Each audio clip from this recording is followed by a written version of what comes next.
शांति शांति शांति। ओम ब्रह्मानंदं परम सुखदं केवलं ज्ञान मूर्ति गंगातीतं गगन सदृशं तत्त्वमस्यादिलक्ष्यम् एकं नित्यं विमलमचलं सर्वधी साक्षिभूतं भावातीतं त्रिगुणरहितं सद्गुरुं तं नमामि। चैतन्यं शाश्वतं शान्तं व्योमातीतं निरञ्जनं नादविन्दकलातीतं तस्मै श्रीगुरवे नमः।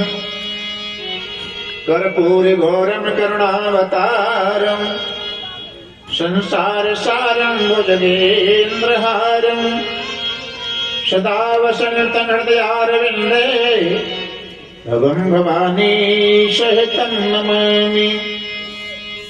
अंजनानन्दनं वीरं जानकी शोकनाशनं कपीशमक्षयतारं वन्दे लङ्का भयङ्करम्। ओम गुरों श्रियं सरस्वती गौरी गणेशं स्कन्दईश्वरं ब्रह्माणं वह्नीन्द्रादि वासुदेवं नमाम्यहम्। वंशी विभूषित कराल नवनीरदाभा पीताम्बराधरुणबिम्ब फलाधरोष्ठात् पूर्णेन्दु सुन्दरमुखादरविन्द नेत्रात् कृष्णात् परं किमपि तत्त्वमहं न जाने। करुणा करके तरनी तन की रुजबारद में अब बोरियो ना। मन को प्रतिकूल परिस्थिति के नित्य ते झटका झकझोरियो ना। अपनों जन जाने के को सुख में दुख में मुख मोरियो ना। तुम्हारे बल को अभिमान हमें हनुमान गुमान जो तोरियो ना। जय जय मैया लक्ष्मी जय गजवदन गणेश जय जय माता शारदे जय जय भारत वे। मेरो नहीं तुम आसरो तुम बिन श्री ब्रजराज। बाह गहे की रातियों राज करी सब द्वारन को छोड़ के मैं आयो तेरे द्वार। ओ वृषभान की लाडली निक मेरी ओर निहार। श्री राधे वृषभानुजा भक्तन प्राण आधार। वृंदावन बिहारिणी प्रणमो बारंबार। भक्ति भक्त भगवंत गुरु चतुर नाम बपुए इनके पद बंदन करूं मेटत विघ्न हमें। बोलो सद्गुरुदेव भगवान की जय। श्रीमद् भागवत महापुराण की जय। वेद व्यास जी महाराज की जय। सुखदेव भगवान की जय। परीक्षित राज महाराज की जय। कृष्ण कन्हैया लाल की जय। ठाकुर श्री रमण बिहारी लाल की जय। वृंदावन बिहारी लाल की जय। संत भगवान की जय। शंकर भगवान की जय। रामचंद्र भगवान की जय। लीला विलास भगवान की जय। बजरंगबली महाराज की जय। सनातन धर्म की जय। गंगा महारानी की जय। यमुना मैया की जय। सरस्वती माता की जय। गौ माता की जय। बस्ती माता की जय। अयोध्या धाम की जय। वृंदावन धाम की जय। नंदगाम की जय। राधा रानी की जय। गोवर्धननाथ की जय। अपने अपने सद्गुरुदेव भगवान की जय। जय जय श्री राधे। भागवत जी की आरती के लिए सभी खड़े हो जाएंगे।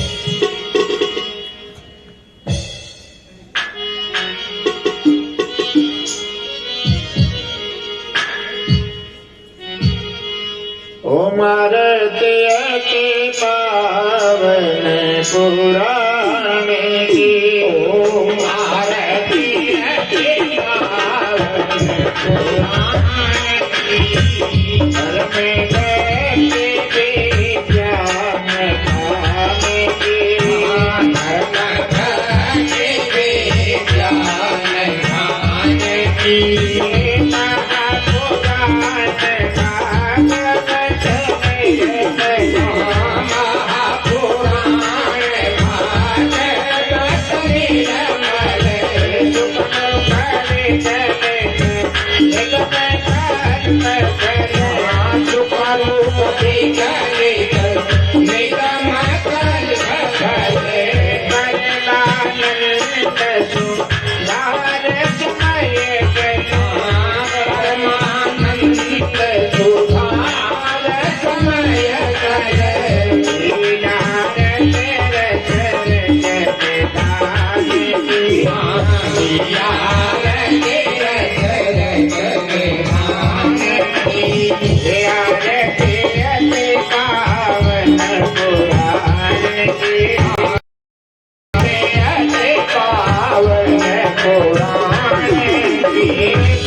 भागवत महापुराण की जय। जय जय श्री राम।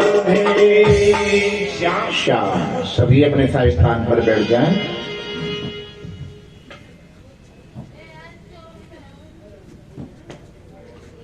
परमहंसों के परम धन प्रिय श्री कृष्ण परम आदरणीय श्रीमद् भागवत महापुराण परम आदरणीय सदगुरुदेव भगवान वसंत भगवान परम आदरणीय हमारा संकीर्तन मंडल परम आदरणीय भक्त समाज भक्ति स्वरूप बहन बेटी मैया पिता पुत्र भैया आप सभी के चरणों में मेरा जय श्री कृष्ण। जय श्री कृष्ण।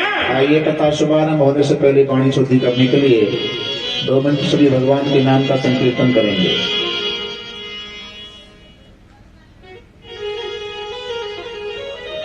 हरे राम हरे राम राम राम हरे हरे हरे राम हरे राम हरे राम हरे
वृंदावन बिहारी लाल की जय। जय श्री राम। श्याम। कल की कथा का प्रसंग गोवर्धन महाराज की पूजा का प्रसंग रहा और समय के अनुसार कल कथा को गोवर्धन पूजा पर विश्राम दिया। गोवर्धन की पूजा करने के बाद ब्रजवासियों के मन में वैराग्य आया। तो मैंने कल बताया इसके लिए जाकी रही भावना जैसी जैसी प्रभु मूरत देखी तिन तैसी। ब्रज में लीलाएं करते करते ठाकुर की अवस्था 11 वर्ष की हो गई है। 7 वर्ष के कन्हैया ने गोवर्धन धारण किया और आगे लीला करते करते 11 वर्ष की अवस्था हो गई। मथुरा में कंस के पास में नारद जी महाराज का आगमन हुआ। नारद को देखकर कंस ने प्रणाम किया, महाराज प्रणाम, दुनिया की कुशल चैन सुनाओ। कंस ने, नारद जी ने कहा दुनिया की कुशल क्या सुनाऊं, मैं तेरी कुशल लेके आया हूं। मेरी क्या कुशल है? तेरी ये कुशल है, तू अपने काल को मरवाने की कोशिश क्यों नहीं करता? काल कितने होते हैं? हिंदी में काल होते हैं 3, वर्तमान, भूत और भविष्य। भविष्य, प्रेजेंट, पास्ट, फ्यूचर। और व्याकरण सिद्धांत कहता है काल होते 9, वर्तमान, भूत, भविष्य और एक होता है अद्यतन काल। जैसे आज के रात के 12 बजे से 12:01 पर AM लग गया घड़ी में, मोबाइल में AM लग गया। रात के दिन के 12 बजे तक रहेगा AM और 12:01 पर फिर लग जाएगा PM, वो रहेगा रात के 12 बजे तक। तो इतने समय के बीच में जो क्रिया होगी उसको अद्यतन काल कहते हैं। इसको वर्तमान काल भी कहते हैं, अद्यतन काल। और एक है अनद्यतन काल। चूंकि आज हो रही है कथा और कल होगा भंडारा। कब होगा? कल अनद्यतन काल में होगा। 3 और 2 5। एक होता है परोक्ष काल। परोक्ष काल कहते हैं जिसमें क्रिया करने वाले की मालूम हो, जिसमें क्रिया करने वाले की मालूम हो से परोक्ष काल कहते हैं। और अपरोक्ष काल जिसे कहते हैं जिसमें क्रिया होकर के समाप्त हो गई हो। 5 और 2 7। और एक होता है अंतकाल, मीन्स न अग्रतृप्ति काष्ठानाम नापगानाम महोदधि नान्तक सर्वभूतानाम न पुंसाम वाम लोचना। अग्नि कभी काट से तृप्त नहीं होती है। आग पर जितनी लकड़ी रखते जाओगे उतनी ही प्रज्वलित होती चली जाएगी। पर समुद्र कभी नदियों से तृप्त नहीं होता। भरतखंड में 989 नदियां हैं और 989 उसमें और कूद जाएं फिर भी उसके ऊपर कोई असर नहीं पड़ेगा। और मौतनान अक्सर भूतान, सभी भूत प्राणियों को मारने के बाद में भी मौत कभी तृप्त नहीं होती। न पुंसाम वाम लोचना, उल्टा स्त्री की पुरुषों से इच्छा पूर्ति नहीं होती। इसको कहते हैं अंतकाल। ये 8 हो गए। 9वां है महाकाल। 9वां क्या है? महाकाल। महाकाल समझे या बताऊं? बता दूं?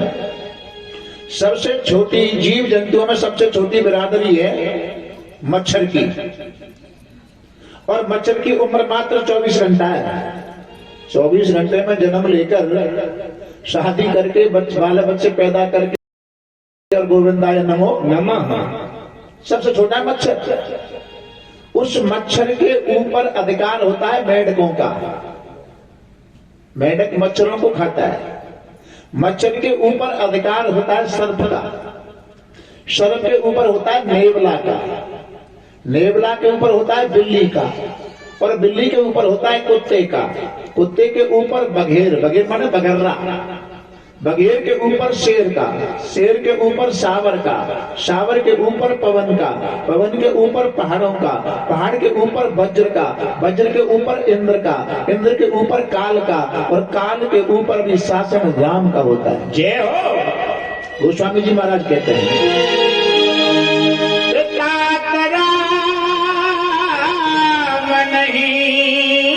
जय हो मेरे भूपाला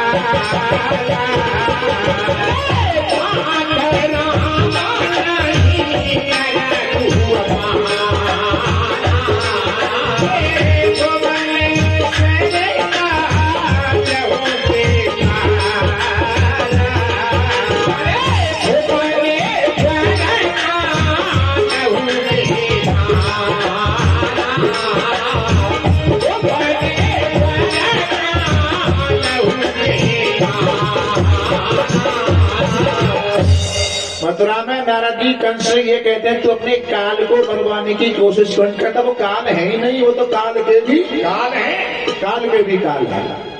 कंस ने कहा महाराज करूं क्या, मैं जिस किसी को भेजता हूं वो लौट के कोई खबर भी तो नहीं सुनाता, कोई सूचना भी तो नहीं देता।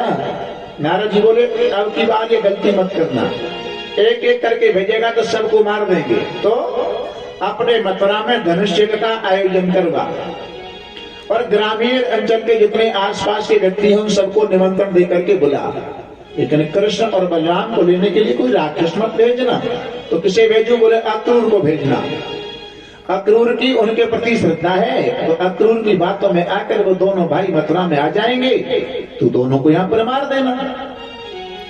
नारद जी का मत कंस को बहुत अच्छा लगा। महाराज आप जैसे संतों की कृपा हो तो शायद हम समर्थ हो जाएं। बोले कुछ नहीं, आज से परसों के दिन ये सुनना चाहता हूं कि कंस ने कृष्ण को मार दिया। और मथुरा में आग लगा करके नारद जी सीधे वृंदावन, जब दोनों भाई गौ धूल की बेला गौ चरा करके लौट रहे हैं, भगवान को देख करके नारद जी के नेत्र सजल हो गए, प्रणाम किया गया। जाते ही प्रस्ताव रख दिया कन्हैया इस दुष्ट कंस को जल्दी क्यों नहीं मार देते। भगवान बोले हम तो छोटे छोटे बालक हैं, लेकिन आप जैसे संतों की कृपा हो जाए तो शायद इस काम को करने में हम सफल हो जाए। बोले कुछ नहीं, आज से परसों के दिन ये सुनना चाहता हूं कि कृष्ण ने कंस को मार दिया। यानी वो आदमी आध घंटा में अपनी बातें बदल जाए, जाके मुंह पे जाकी सी और भाग के मुंह पे वाकी सी, वही को नाम था नारद है। उसको यानी दोनों तरफ खाए पी करके लड़ाई करवाए थे, आग लगा करके खिसक गए। अब कंस मथुरा में अक्रूर के पास गया, अपना प्रस्ताव रखा।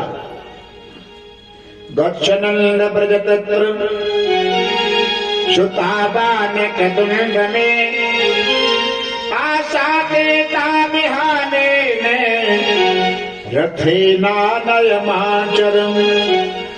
अक्रूर आपको सुबह रथ लेकर के वृंदावन जाना है। क्यों महाराज? बोले हमने अपने यहाँ धनुष का आयोजन करवाया है, आसपास के सभी व्यक्तियों को निमंत्रण देकर के बुलाया है, और तुम वृंदावन से कृष्ण बलराम को यहाँ ले आओ तो मैं दोनों को यहाँ पर मार दूंगा। अक्रूर जी ने कहा महाराज यह मनुष्य की सबसे बड़ी भ्रांति होती है। क्यों? मनुष्य सोचता कुछ और होता कुछ और है, और सोचने के अनुसार नहीं होता। हमने सोचा आज की कथा करने के बाद कमरे पे कल का भंडारा, परसों उनसे मिलना, उसके आगे फिर वहां जाना, यानी 5-7 मिनट में हमने 1 महीने का प्लान बना के तैयार कर दिया है। 5-7 मिनट में प्लान बनाया 7 बजे, और बज गए 7:10। खबर मिली, बोले महाराज जी को हार्ट अटैक हो गया। क्या हो गया? Heart attack. तो महीने का नहीं, फिर तो जिंदगी का ही प्लान फेल हो गया। हमने जो सोचा वो नहीं हुआ। राम कीन चाहे सोई होई,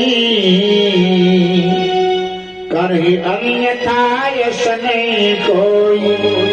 दैव इच्छा प्रवर्तते मनो इच्छा नाशते। ईश्वर की इच्छा प्रबल होती है, मन की इच्छाओं का नाश होता है। क्रोधादि भवति सम्मोह सम्मोहाते स्मृत विभ्रमे समर्थ प्रशांत बुद्धनाशो आत प्रणश्यति। क्रोधाद भवत सम्मोहा, क्रोध से मोह पैदा होता है। जिस वस्तु के प्रति हमें लगाव होता है और उसकी वस्तु की प्राप्ति नहीं हो तो क्रोध आता है। क्रोधाद भवत सम्मोहा, सम्मोहात स्मृति विभ्रम, और मोह से स्मृति नष्ट होती है। स्मृति प्रशांत बुद्धि नाशो, और स्मृति नष्ट होने पर बुद्धि का नाश होता है, और बुद्धि का नाश होता है तो बुद्धि नाशात प्रणश्यति, फिर सब कुछ का नाश हो जाता है। लेकिन आज मैंने बताया साधक ज्ञानी लोग जो होते हैं वो बुराइयों में भी अच्छाइयां निकालते। अक्रूर से इतना कंस ने कहा तो आज अक्रूर अपने ऊपर ठाकुर की कृपा समझ रहे हैं। क्यों? यहां से वृंदावन जाऊंगा और कृष्ण बलराम के चरणों में साष्टांग दंडवत प्रणाम करूंगा। जब तक वो मुझे अपने हाथों से काका कहकर के नहीं उठाएंगे तब तक मैं उनके चरणों से खड़ा होने वाला नहीं। एक नाथ एक संत हुए हैं, एक नाथ, जिन्होंने रामायण के ऊपर भाव लिखे। उस रामायण का नाम है भावार्थ रामायण। वो गंगा स्नान करने गए, और जहां गंगा स्नान करने जाना था वो रास्ता था, वहीं एक पेड़ था, वृक्ष था। उस वृक्ष के ऊपर कुछ दुष्ट लोग चढ़ गए, धूर्त लोग चढ़ गए, और जैसे एक नाथ गंगा स्नान करके पेड़ के नीचे होकर निकले तो उन दुष्टों ने एक नाथ संत के ऊपर थूक दिया। अपवित्रता मान करके फिर गंगा स्नान करने जाना, लौट के जाना पड़ा। 100 बार गंगा स्नान करके निकले तो 100 बार दुष्टों ने उनके ऊपर थूका। अब लोग ये भी कह सकते हैं क्या उन संत को दूसरी कोई जगह मालूम नहीं दे रही थी दिखाने जाने के लिए, वहीं होकर क्यों निकल रहे, बार बार थूकते तो इसका भाव यह है, इसमें है संतों की दयालुता, करुणा का भाव। लेकिन सज्जनता के सामने एक दिन दुष्टता को झुकना पड़ता है। वो दुष्ट लोग नीचे उतर के आए, एक नाथ के चरणों में गिर गए, महाराज हमने आपका अपराध कर दो। एक नाथ जी ने कहा पागलो, तुमने अपराध नहीं किया, अरे तुमने तो उपकार किया है। बुराई में भी अच्छाई देख रहे हैं। क्यों? अगर तुम मेरे ऊपर 100 बार नहीं थूकते तो बार गंगा स्नान करने का पुण्य प्राप्त नहीं होता। जय हो। अक्रूर भाव निकालते हैं। और एक भाव और है, किसी को अच्छे काम की प्रेरणा देता है तो जिसने प्रेरित किया है, हमारे परिवार साहब को किसी ने प्रेरित किया हो तो भागवत करवाओ, अच्छी सलाह दी हो तो इनको जो भागवत कराने का फल मिलेगा, इनके फल का 6वां हिस्सा उसे मिलेगा जो भागवत की सलाह दी है। कोई अच्छा काम करता है, अच्छे काम की कोई प्रेरणा दे, उसके फल का 6वां हिस्सा प्रेरणा देने वाले को मिलता है। और कोई किसी को बुरे काम की प्रेरणा देता है तो उसको तो प्यारे 100% मिलता है, पूरे का पूरा मिलता है। अब यहां कंस अगर ये भाव बना रहा है कि मैं कृष्ण बलराम को मार दूंगा, ये बुरी प्रेरणा है, तो कंस को 100% मिलेगा, पूरे का पूरा मिलेगा। क्या? और कृष्ण के हाथों कंस का उद्धार होगा। आज अक्रूर जी महाराज सुबह हुआ, रथ में घोड़े जोतते हैं, वृंदावन के लिए जाने की तैयारी है। और महात्मा अक्रूर जब रथ में सवार होकर के वृंदावन चलते हैं तो महात्मा अक्रूर की तो बात ही छोड़ो, जो रथ में घोड़े जोते गए हैं उनकी भी समाधि लग जाती है। क्यों? जीवात्मा परमात्मा से मिलने जा रहा है। आपके किष्किंधा कांड की प्रथम चौपाई है एक, आगे चले बहुरे रघुराया ऋषिमुख पर्वत नियर आया। हिंदी का शब्द नियर पास में, इंग्लिश में नियर माने पास में। हनुमान के हृदय में बैठ करके राम जी आगे चले, अपने भक्त सुग्रीव से मिलने के लिए आगे चले। यहां ये कहते हैं एक बात कि जीवात्मा परमात्मा की तरफ अपने चरण बढ़ाता है, उतने ही भगवान कहता उतने ही कदम मैं बढ़ाता हूं। जे तो चले विनीत तू, जे तो चले विनीत तू, जगतज मेरी और त्यों त्यों पग आगे धरूं करूं कृपा की ओर को। भगवान कहते हैं तू मेरी तरफ जैसे एक एक कदम बढ़ाता है तो मैं भी एक कदम बढ़ाता हूं। तू मिलने के लिए आता है तो मैं इधर से तेरे पास में मिलने के लिए आता हूं। भक्त ने यहां पर आपत्ति खड़ी कर दी, क्यों? महाराज संसारी लोग हैं, कभी कभी मन बना पाते हैं भगवान से मिले, लेकिन संसार की झंझटों से फुर्सती कहां मिलने के लिए। हम तो कभी कभी मन बना पाते हो, तुम भी हमारी तरह कभी कभी मन बनाओगे तो फिर मिल नहीं पाएंगे। लेकिन भगवान कहते हैं भैया मेरे कदम बढ़ाने में और तेरे कदम बढ़ाने में अंतर है। कैसे?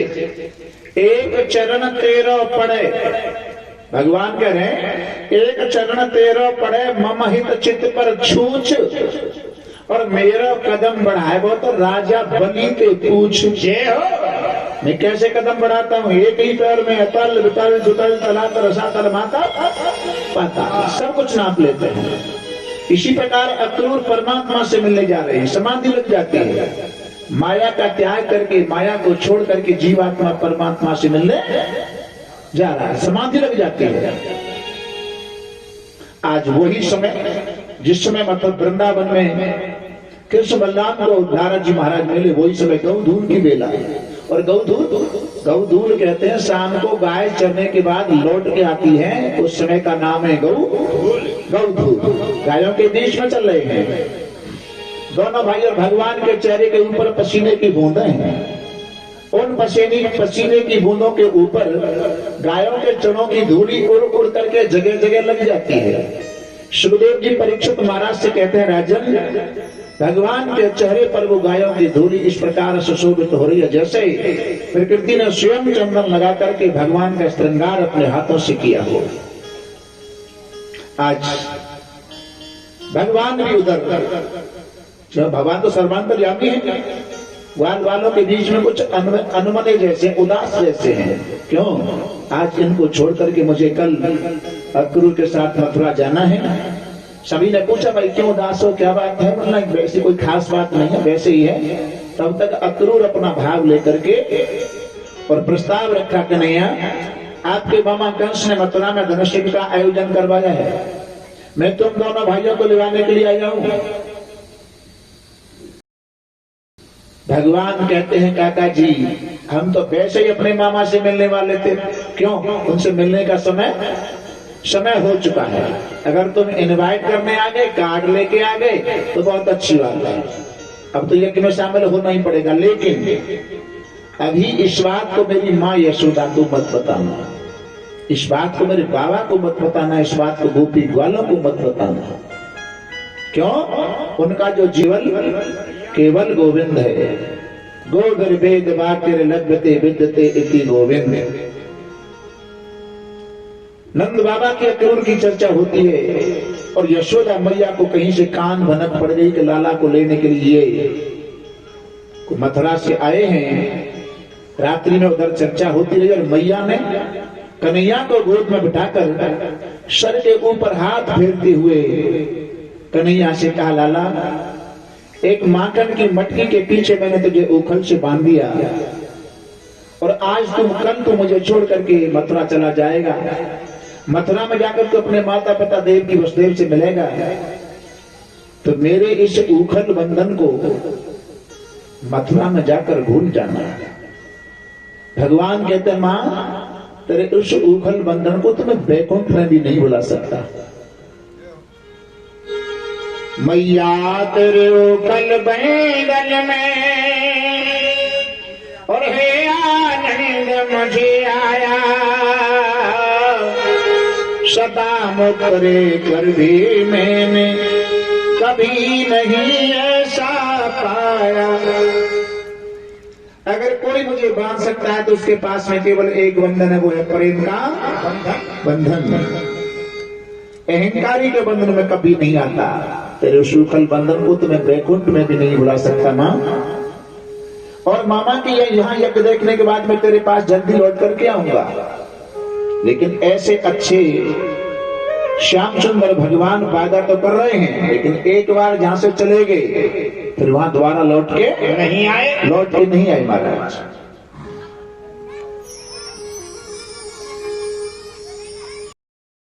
यशोदा में अक्रूर में सब में चर्चा होती है। बात करते करते ब्रह्म मुहूर्त 4 बज रहे, इतने में ब्रज की गोपियों की भीड़ नंद बाबा के महल के सामने लगने लगी।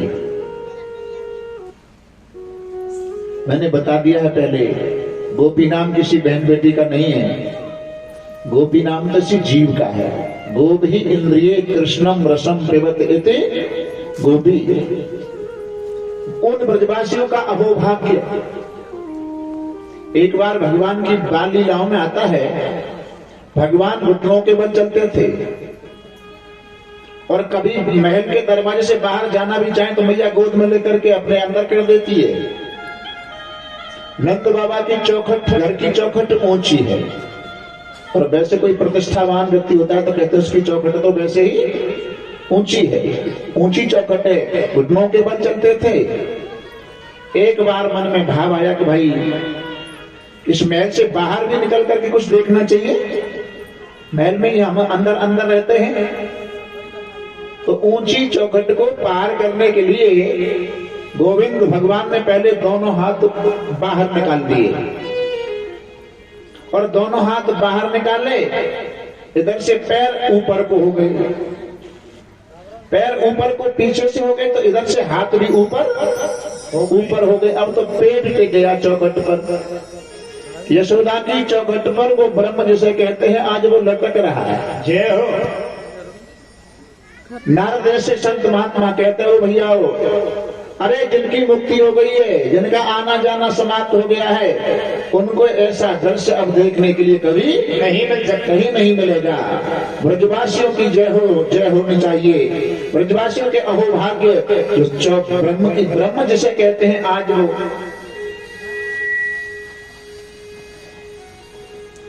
नंद बाबा के दरवाजे पर लटक रहा है।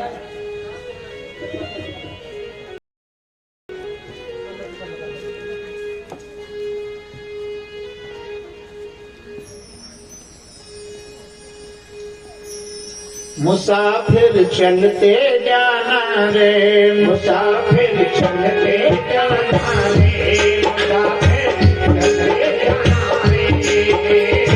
नायक को ना भक्त को प्यारे, नायक को ना भक्त को प्यारे, जाना रे, मुसाफिर चलते जाना रे, मुसाफिर चलते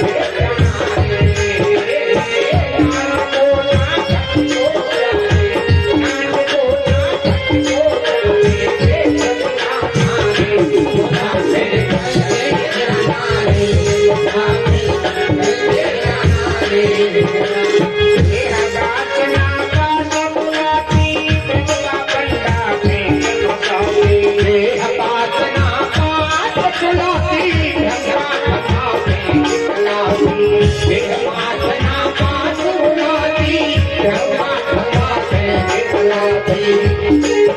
जाना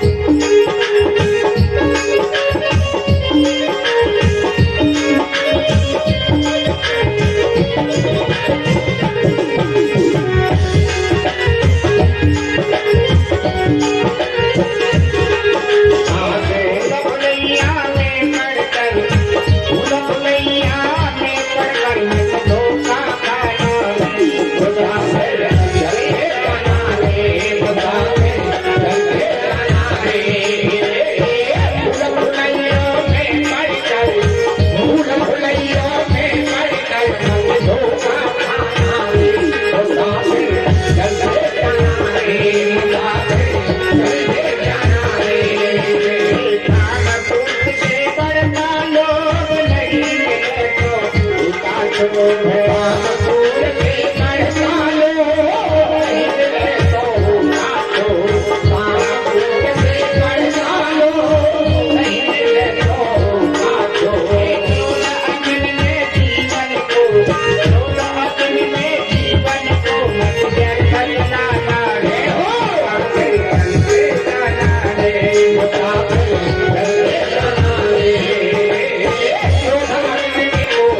नवोपराणी तथा शरीरान विहाय जीर्णान निन्यान संयात नवाम देहि।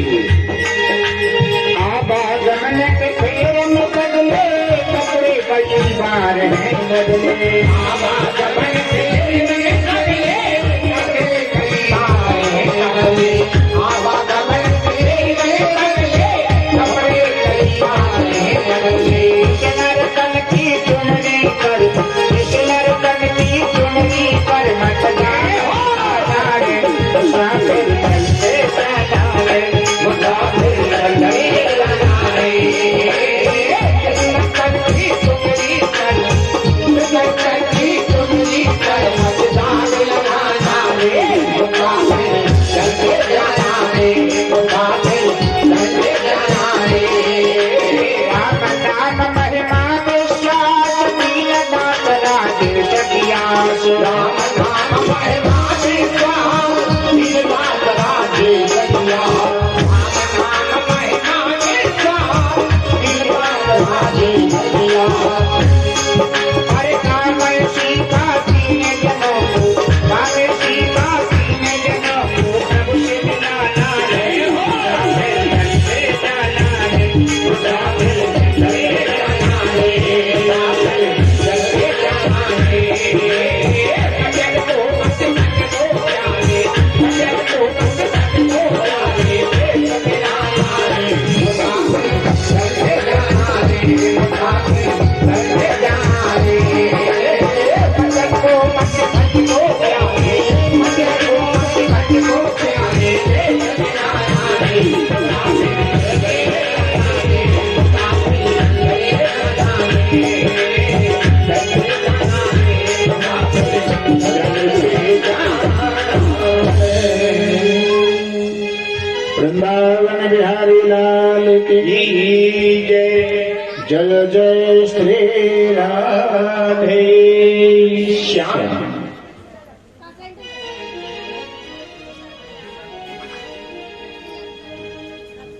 आज सुबह हुआ नंद बाबा के महल के सामने गोपियों की भीड़ लगने लगी तो भगवान सभी को सांत्वना देते हैं, गोपियों तुम चिंता मत करो, तुम तुम्हारे पास में लौट कर दोबारा आऊंगा और दोबारा से महाराज करूंगा। उन गोपियों के साथ महाराज करके भगवान ने काम को जीत लिया, काम पर विजय प्राप्त की। और उनकी आरती में आता है कि मोर मुकुट तेरे सिर पे सो है। भगवान सोने का मुकुट पहनते, भले ही हीरे पन्नाओं का मुकुट पहनते हैं, लेकिन मुकुट में जो पंख लगी है ना, मोर मुकुट, क्यों? ये मोर योग का प्रतीक है, योगी है। और भगवान कृष्ण भी योगी है। सबके देख करते हैं, सब लोग कहते हैं ये कैसे योगी है, ये तो रानियों के साथ रहते हैं, सारी क्रियाएं करते हैं, सारे राज्य को चलाते हैं, योगी कैसे हो गए? हमारे तुम्हारे देखने में तो वो भोगी हैं, लेकिन अंदर से योगी हैं। और हम लोग ऊपर से योगी हैं और अंदर से भोगी हैं। अंदर से संसार के विषयों का चिंतन करते हैं। ऐसे वो श्याम सुंदर योगेश्वर श्याम सुंदर भगवान। एक ना गोपियां एवं ब्रवाणा विरहा तुरा ब्रसम ब्रज स्त्रिय कृष्ण गृहीत मांसा विस्तृत लज्जा रुदोष शशरम हे गोविंद दामोदर माधुरेति।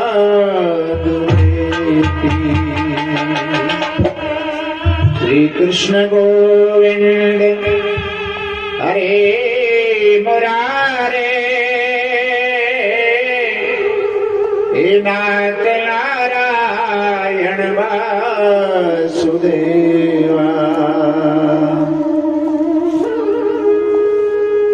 सुबह हुआ, कृष्ण और बलराम दोनों भाई अक्रूर के साथ रथ में बैठकर जब मथुरा से वृंदावन चल रहे, वृंदावन से मथुरा को आ रहे हैं, तो कोई गोपी रथ के आगे लेट जाती है, कोई रथ को पीछे पकड़ के खींचती है। और कहा, पहले मुख चंद्र दिखा करके अब हाय वियोग दिखाया है क्यों? चरणामृत पान करा करके अब विष का प्याला पिलाया है क्यों? बस ये कई बार हंसा करके इस भांत सदैव रुलाया है क्यों? घर मन में मोहन ही रखते तो मन मोहन नाम धराया है क्यों? ब्रज के ऊपर बड़े बड़े संकट आए। तृणावर्त नाम का राक्षस आया भगोड़े के रूप में, उससे हमें क्यों बचाया? इंद्र के कोप से हमें क्यों बचाया? काली नाग ने काली देव यमुना के जल को प्रदूषित कर दिया, उससे हमें क्यों बचाया? ऐसा ही करना था। और भैया जय को नाम है संसार। पहले संयोग होता है, बाद में वियोग होता है। संयोग मैत्रे प्रणये न देहिनः, वियोग और शोक इसमें अंतर है। अगर कोई ये कह सकता है कि सीता जी शोक मग्न है, या लक्ष्मण शक्ति के लगने समय जब राम जी शोक मग्न है, वह शोक नहीं था, वह वियोग है। वियोग वो होता है जिसमें दोबारा मिलने की उम्मीद रहती है, और शोक वो होता है जब दोबारा की मिलने की उम्मीद नहीं रहती। तो लक्ष्मण की भी दोबारा मिलने की उम्मीद है, और सीता राम की भी दोबारा मिलने की उम्मीद है। उसको वियोग कह सकते हैं, उसे शोक नहीं कह सकते। तो आज वियोग में पागल हैं गोपियां, रथ को पकड़ करके पीछे खींच रही हैं। हमारे ऊपर होकर रथ को निकाल करके ले जाओ। और इतनी भीड़ में माँ यशोदा ने दोनों हाथ ऊपर किए, लाला एक बार मेरी गोदी में आकर के बैठ जा, मैं तेरा आखिरी चुंबन। भगवान उतर करके आए, माँ यशोदा की गोद में मैया ने माथे पर चुंबन किया। और आज दोनों भाई रथ में बैठकर अक्रूर के साथ मथुरा को जा रहे हैं। गोपियां छकों के ऊपर चढ़ जाती हैं, यशोदा मैया उसी जगह पर खड़ी रही। मैं ये नहीं कह रहा कि गोपियों से ज्यादा प्रेम है यशोदा का या कम प्रेम है, लेकिन ये माँ का भाव होता है कि कोई किसी भी माँ की बेटी या बेटा नौकरी पर जाए, बेटी ससुराल को जाए, तो उन दोनों को विदा करते समय माँ उसी जगह पर खड़ी रहती है जहां से वाहन में बैठ के बालक गया है। और जब तक देखती रहती है तब तक वाहन दिखाई देता रहता है, और वाहन दिखाई नहीं देता तो फिर निराश होकर लौट के आ जाती है। आज मैया भी उसी जगह पर खड़ी है, रथ की धूल दिखाई दे रही है और कुछ दिखाई नहीं दे रहा। गोपियां यशोदा मैया निराश होकर के अपने अपने घरों को गए, लेकिन रास्ते में अक्रूर को यह संदेह हुआ ये भगवान कैसे हैं। रोती हुई गोपियों को छोड़कर मेरे साथ चले आए। कभी कभी भक्त को शंका होती है, संदेह होता है, तो भगवान उसके संदेह शंका का समाधान करते हैं। हुआ क्या, विश्राम घाट पर पहला विश्राम किया, गोपमंडल नंद बाबा के साथ में है। और अक्रूर की शंका के समाधान के लिए अक्रूर ने शाम को यमुना जी में संध्या बंदन करने के लिए यमुना जी में डुबकी लगाई, स्नान करने गए। और जैसे डुबकी लगाई तो अक्रूर जी महाराज को यमुना के जल के अंदर भी कृष्ण और बलराम का दर्शन हुआ। जय हो। बाहर निकल करके आए, रथ में बैठे दोनों भाइयों को देखा। इसका अर्थ भगवान रथ में ही नहीं है, एक देशी नहीं है। हमारे पीछे प्राइमरी है, जूनियर है। प्राइमरी स्कूल में छोटी क्लास में है, बालक छोटे छोटे पढ़ते हैं। तो एक अध्यापक ने जिज्ञासा बस जानने के लिए दो बच्चों को 10 सेब के फल दिए और दोनों से कहा कि इस गांव में जाओ और ऐसी जगह इन सेब के फलों को खा के आओ जहां तुम्हें कोई नहीं देखे। दोनों बालक सेब के फलों को लेके गए। तो एक बालक ने तो हमारे जो परीक्षक जी का जो नया मकान बना है उसके फाटक वगैरह खुला हुआ था, उसके अंदर कमरे में जाकर गेट बंद करके सेब के फल को खा लिया। और एक बालक पूरे गांव में घूम करके आया, सेब के फल को कहीं नहीं खाया, जो कहते वापस ला करके गुरुजी को दे दिया। पहले वाले बालक से पूछा, भाई तूने कहाँ खाया? बोले गुरुजी तुमने ये कहा था ऐसी जगह खाना जहां तुम्हें कोई नहीं देखे। तो मैंने तो परीक्षा जी के मकान में अंदर कमरा में बंद होकर के फल सेब खा लिया, वहां मुझे कोई नहीं देख रहा, मैं अकेला ही था। और उससे कहा कि तूने क्यों नहीं खाया? उस बालक ने इतना सुंदर जवाब दिया, गुरुदेव आपने ये कहा था कि फल को ऐसी जगह खाना जहां तुम्हें कोई नहीं देखे, लेकिन इस गांव में तो क्या, दुनिया में ऐसी कोई जगह मुझे नहीं मिली जहां मेरे भगवान नहीं देख रहे हैं। जय हो। भगवान तो सब जगह देख रहे हैं भाई। जितना भी छुप करके तुम पाप कर लें, तो दृष्टा बनकर के दुनिया भर को देखता है, वो हमें भी देख रहा है, तुम्हें भी देख रहा है। आज अक्रूर किशन का समाधान हुआ। सुबह हुआ और सुबह होते ही यमुना किनारे विश्राम घाट पर एक धोबी मिलता है। धोबी से भगवान बड़ी श्रद्धा से कहते हैं, मामा जी हमारे लिए हमारे ग्वाल वालों के लिए वस्त्र दे दो। धोबी कंस का अहंकार में कम नहीं था। कराए ग्वालिया बेजड़ की रोटी खाई, पोखर का पानी पिया, राजाओं के वस्त्र पहनोगे। वो भगवान कृष्ण को गाली गलौज ऊंट पटांग धोबी बकने लगा, तो भगवान के जितने सखा साथ में थे वो विश्वास भरे शब्दों में कहते कन्हैया जी धोबी ज्यादा बक बक कर रोने का निकाल लियो पूतना वाले हाथम में, क्या चमत्कार दिखाइयो। मेरे प्रभु को दया आई उस धोबी का उद्धार। ये धोबी कौन था? ये वो धोबी है जिसने त्रेता युग में दोबारा सीता मैया को वाल्मीकि मुनि के आश्रम पर पहुंचाया, यानी वनवास दोबारा दिलवाया। ये वो धोबी है। उद्धार किया धोबी का। और अपने ग्वाल वालों को वस्त्र पहनाते हैं तो वस्त्र जमीन में खिंचरते हैं, क्योंकि ग्वाल वाल छोटे हैं और वस्त्र सैनिकों के थे। मथुरा में एक दर्जी मिलता है, उससे वस्त्र ठीक करवाए। और आगे एक सुदामा नाम का माली मिला, उसने मालाएं पहनाई और आगे प्रवेश किया तो चंदन का कटोरा लेकर के सामने से कुब्जा आ गई। कुब्जा आ गई। भगवान को कहते हैं त्रिवता। त्रिमा में तो 3 जगह से टेढ़ी थी, कुरूप थी। ऐसी सुंदरी कुब्जा को देखकर भगवान सुंदरी कहकर के संबोधन कर रहे हैं। काकंबरोर में सद्भान लेपन कंशाग्नेवा प्रतयस्य साधुन दह्यो पयोरंग बेले पयुत्तमं श्रेयस्ते नचिरादि भविष्यति। कुब्जा को देखकर भगवान ने कहा, सुंदरी आपका परिचय क्या है, आप कौन हो? कुब्जा को बड़ा बुरा लगा। मैं आप जैसे लोगों की वजह से छुप छुप करके जाती हूँ और मुझे सुंदरी कह रहे हो, मजाक उड़ा रहे हो। कुब्जा ने कहा, महाराज मैं भोजराज कंस की दासी हूँ, नित्य प्रति चंदन घिस के कंस के यहाँ चंदन लगाने जाती हूँ और कंस को मेरा चंदन बड़ा प्रिय लगता है। भगवान कृष्ण कहते हैं, कंस को तुम्हारा चंदन प्रिय लगता होगा। अरे हमारे ग्वाल वालों के वस्त्र चंदन लगा करके दिखाएं तो बताएं आपका चंदन कैसा है। आज भगवान के कहने से कुब्जा ने सभी के चंदन का टीका लगाया। और ब्रजवासियों के सबसे बड़ा शौक होता है कि होली पर ब्रजवासी दाऊ जी वृंदावन जब जाते हैं तो देखे होंगे ना, पूरे माथे पे लीपा पोता, तिलक, चंदन और फूलों की गले में माला। दाऊ जी से भी डलवा के आते। ये ब्रजवासियों का शौक है। चंदन लगाया, इसका बदला क्या चुकाया? प्रभु ने कुब्जा के पैर को दबाकर ठोड़ी के नीचे हाथ लगाकर एक झटका दिया, कुब्जा को सुंदर बना दिया।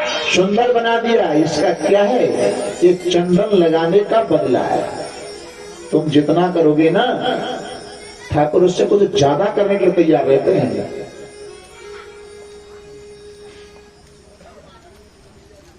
पर निष्काम कर्मी भक्त जो होते हैं वो अपने कर्म के फल की इच्छा नहीं करते।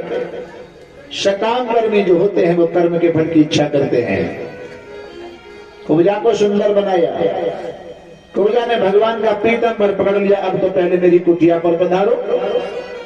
भगवान कहते हैं कुब्जा तेरी कुटिया पर बाद में आऊंगा, पहले जिस काम के लिए आया हूं वो काम तो कर लेने दे। कौन सा काम? पहले मामा कंस को कवाड़ो करिया मंदिर, बाद में तेरी कुटिया पर आऊंगा। आज नंद बाबा से कन्हैया आज्ञा मांग रहे हैं, बाबा अगर आपकी आज्ञा हो जाए तो हम अपने मामा की नगरी को देखने के लिए चले जाए। नंद बाबा ने कहा चले तो जाओ, पर मेरे दाढ़ी मूंछों का ख्याल रखना, ऐसा कोई उपद्रव मत करना जिसके मेरे स्वाभिमान प्रतिष्ठा पर आज आ जाए। जा सकते हो, लेकिन उधर कंस ने मथुरा में ये आदेश कर दिया कोई नहीं कृष्ण और बलराम का स्वागत नहीं करेगा।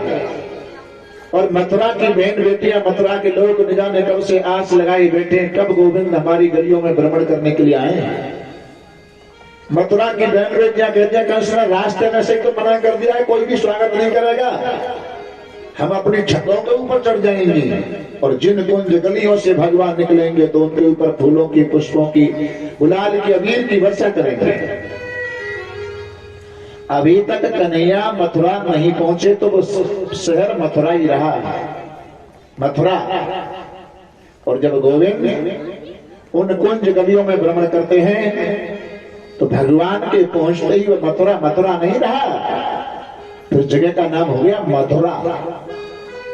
जब तक हृदय के अंदर वासना है तब तक ये शरीर मथुरा है, और हृदय के अंदर से वासनाओं का त्याग हो जाए तो फिर यही शरीर मथुरा से बदलकर मदुरा हो जाता है, मदुरा हो जाता है।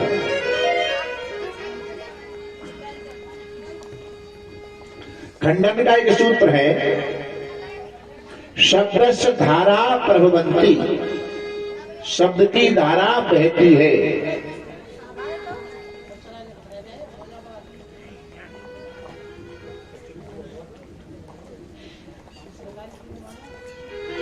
शब्द की धारा बहती है, इस अंतःकरण की बहिर्मुखी वृत्ति का नाम धारा है, और अंतःकरण की अंतर्मुखी वृत्ति का नाम राधा है। जय हो। धारा शब्द का उल्टा करना क्या होगा? राधा। राधा, राधा नाम किसी लड़की का नहीं है, राधा नाम किसी बहन बेटी का नहीं है।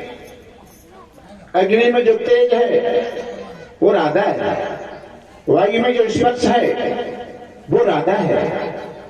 तो आज जब तक गोविंद मथुरा में नहीं आए तब तक मथुरा रहा, और भगवान मथुरा की गलियों में पहुंच गए तो वही शहर फिर बदल करके मथुरा से मधुरा हो गया, क्योंकि भगवान की हर लीला मधुर ही मधुर है। कंस ने अपने रंगभूमि में धनुष का आयोजन करवाया है। ग्रामीण अंचल के जितने आसपास के व्यक्ति हैं उन सबको बुलाया, कुबलिया पेड़ हाथी को रंगभूमि के दरवाजे पर खड़ा कर दिया, यही दोनों भाइयों को मार देगा। लेकिन जैसे रंगभूमि के दरवाजे पर दोनों भाई आते हैं तो कुबलिया पेड़ हाथी भी सूंड उठा करके दोनों को प्रणाम करता है। कृष्ण नाम उनका है जो हिंसक जीव जंतुओं के भाव को भी परिवर्तन कर देते हो। और अब कंस ने देखा ये कुबलिया पेड़ ये तो प्रणाम करने में लगा, ये नहीं मारेगा, लड़ेगा नहीं, तो इसको कुछ खिलाओ पिलाओ, इसको कुछ पिलाओ और खिलाओ।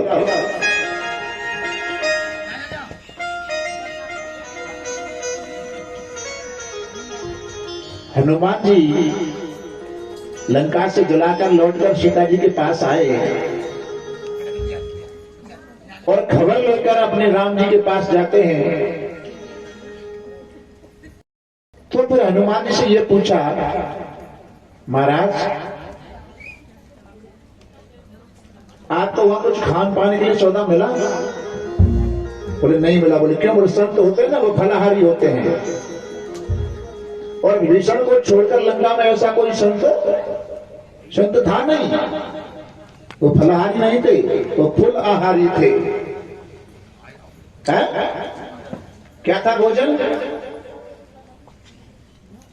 राक्षसों का भोजन क्या हो सकता है? ये भोजन था। सब पीने खाने वाले। क्यों? जिस राजा का प्रजा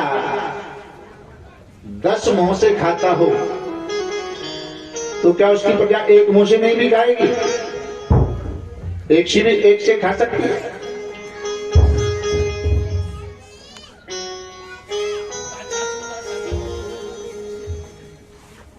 और तुलसीदास जी कहते हैं मुखिया कैसा हो? मुखिया मुख सो चाहिए खान पान को एक। पालहि पोषई सकल अंग तुलसी सहित विवेक। इस शरीर के अंदर मुखिया कौन है? मुख। मुखिया मुख सो चाहिए खान पान को एक। मुख खाता तो है, खाता हुआ दिखाई देता है, लेकिन देता हुआ दिखाई नहीं देता। और देता सबको है, बराबर बराबर सबको देता है। किस किस को कितना कितना देना है वो सबको देता है।